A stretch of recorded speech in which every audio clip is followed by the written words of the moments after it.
नमस्कार। भाषा ज्ञान पर आधारित हमारे चैनल हिंदी जगत में आपका स्वागत है।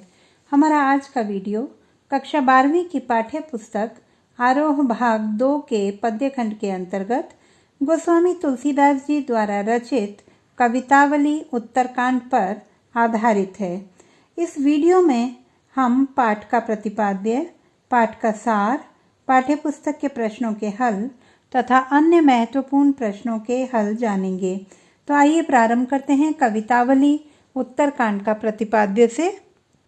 भक्ति काल के राम भक्ति शाखा के सर्वोपरि कवि गोस्वामी तुलसीदास जी ने इस संसार में अच्छे बुरे समस्त लीला प्रपंचों का आधार पेट की आग के दारुण एवं गहन यथार्थ को बताया है। कवि इसका समाधान राम रूपी घनश्याम के कृपा रूपी जल में देखते हैं। उनके अनुसार राम की भक्ति न केवल जीवन के यथार्थ संकटों का समाधान करने वाली है, बल्कि आध्यात्मिक मुक्ति देने वाली भी है। प्रथम कवित्व का सार। गोस्वामी तुलसीदास जी ने इस कविता में पेट की आग को सबसे बड़ा बताया है। उनके अनुसार मनुष्य अपने सभी कार्य जैसे व्यापार, खेती, नौकरी, सेवा टहल, शिकार, चोरी या विद्या अध्ययन आदि इसी आग को बुझाने के उद्देश्य से करता है। इस आग को बुझाने के लिए वह अपनी संतान तक को बेचने के लिए विवश हो जाता है। कवि के अनुसार यह पेट की आग समुद्र की बड़वानल से भी अधिक भयानक है।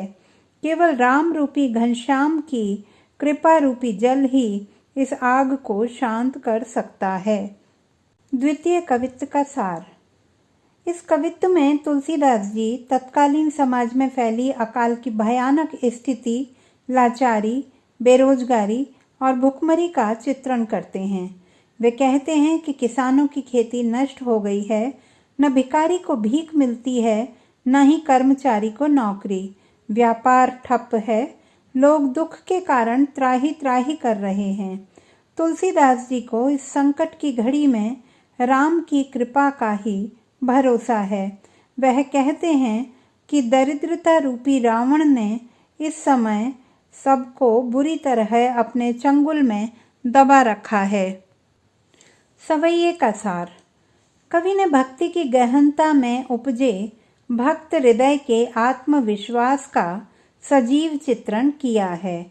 वे समाज की आलोचना और निंदा को ठोकर मारते हुए कहते हैं कि चाहे कोई मुझे धूर्त कहे या अवधूत, राजपूत कहे या जुलाहा, मुझे कोई फर्क नहीं पड़ता। मुझे किसी की बेटी से अपने बेटे का विवाह नहीं करना है कि मुझे जाति का ख्याल करना पड़े। मैं तो बस श्री राम का गुलाम हूँ, जिसे जो अच्छा लगे वह कहे। मैं मांग कर खाता हूँ और मस्जिद में सो जाता हूँ। मुझे किसी से कोई लेना देना नहीं है। मैं तो पूरी तरह अपने श्री राम के प्रति समर्पित हूँ। अब बात करते हैं कवितावली के प्रश्नोत्तर की। प्रश्न 1। कवितावली में उद्गृत छंदों के आधार पर स्पष्ट करें कि तुलसीदास को अपने युग की आर्थिक विषमता की अच्छी समझ है। उत्तर। तुलसीदास जी भक्त कवि थे। दीन दुनिया से कोई सरोकार न रखने के बावजूद वे अपने युग के सजग पहरेदार थे। उन्होंने समकालीन समाज का यथार्थ परक चित्रण किया है। समाज के विभिन्न वर्गों का चित्रण करते हुए वे कहते हैं कि यूं तो पेट भरने के लिए ही लोग कई तरह के कार्य करके अपना निर्वाह करते हैं, परंतु अकाल की इस दुरावस्था में भयानक दरिद्रता और बेरोजगारी के कारण पेट भरने के लिए लोग उचित अनुचित सभी कार्य करने के लिए विवश हैं। यहाँ तक कि अपनी संतानों तक को बेच देते हैं। हालात इतने दयनीय हैं कि लोगों को भीख तक नहीं मिलती। दरिद्रता रूपी रावण ने हर तरफ हाहाकार मचा रखा है। प्रश्न 2। पेट की आग का शमन ईश्वर राम भक्ति का मेघ ही कर सकता है। तुलसी का यह काव्य सत्य क्या इस समय का भी युग सत्य है? तर्क संगत उत्तर दीजिए। उत्तर, पेट की आग का शमन राम भक्ति अर्थात ईश्वर रूपी मेघ ही कर सकता है।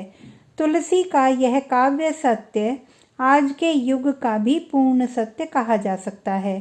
निष्ठा और पुरुषार्थ दोनों मिलकर ही मनुष्य के पेट की आग का शमन कर सकते हैं। दोनों में से एक भी पक्ष असंतुलित होने पर वांछित फल की प्राप्ति नहीं हो सकती। मनुष्य का जन्म, उसका कर्म, कर्म की इच्छा और कर्म का फल सब ईश्वर के अधीन है। समाज में स्पष्ट तौर पर देखा जा सकता है कि अनेकों लोग काम धंधा तो करते हैं, परंतु उनमें से कुछ ही लोग सफल होते हैं। बहुत से लोग भरपूर कोशिश करने के बाद भी अपनी मेहनत का फल नहीं प्राप्त कर पाते। पुरुषार्थ की महत्ता तो हर युग में रही है और रहेगी, परंतु ईश्वर की कृपा दृष्टि प्राप्त होना भी अत्यावश्यक है। प्रश्न 3, तुलसी ने यह कहने की जरूरत क्यों समझी?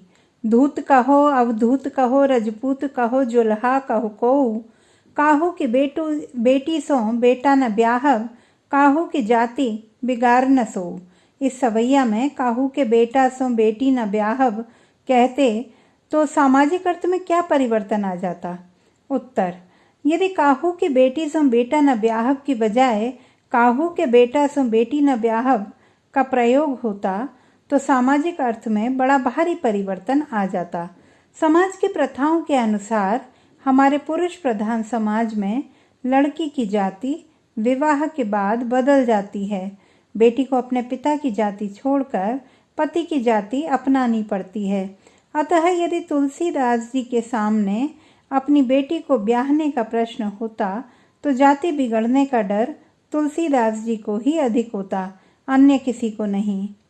प्रश्न 4, धूत कहो वाले छंद में ऊपर से सरल व निरीह दिखलाई पड़ने वाले तुलसी की भीतरी असलियत एक स्वाभिमानी भक्त हृदय की है। इससे आप कहाँ तक सहमत हैं? उत्तर, इस सवैये में तुलसीदास जी की सच्ची भक्ति भावना और स्वाभिमानी स्वभाव का परिचय मिलता है। वे स्वयं को श्री राम का प्रसिद्ध गुलाम कहते हैं। उन्होंने अपने समर्पण को प्रकट करने के लिए ही गुलाम शब्द का प्रयोग किया है, जो कि उनकी सच्ची भक्ति भावना का परिचायक है। समाज के कटाक्षों का उन पर कोई प्रभाव नहीं होता। उनका यह कहना कि उन्हें किसी के साथ कोई वैवाहिक संबंध स्थापित नहीं करना है, समाज के मुंह पर तमाचा है। वे भिक्षावृत्ति कर जीवन निर्वाह करते हैं और मस्जिद में जाकर सो जाते हैं।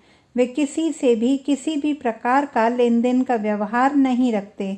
इस तरह वह बाहर से सीधे नजर आते हैं, परंतु हृदय में स्वाभिमानी भाव को छिपाए हुए हैं।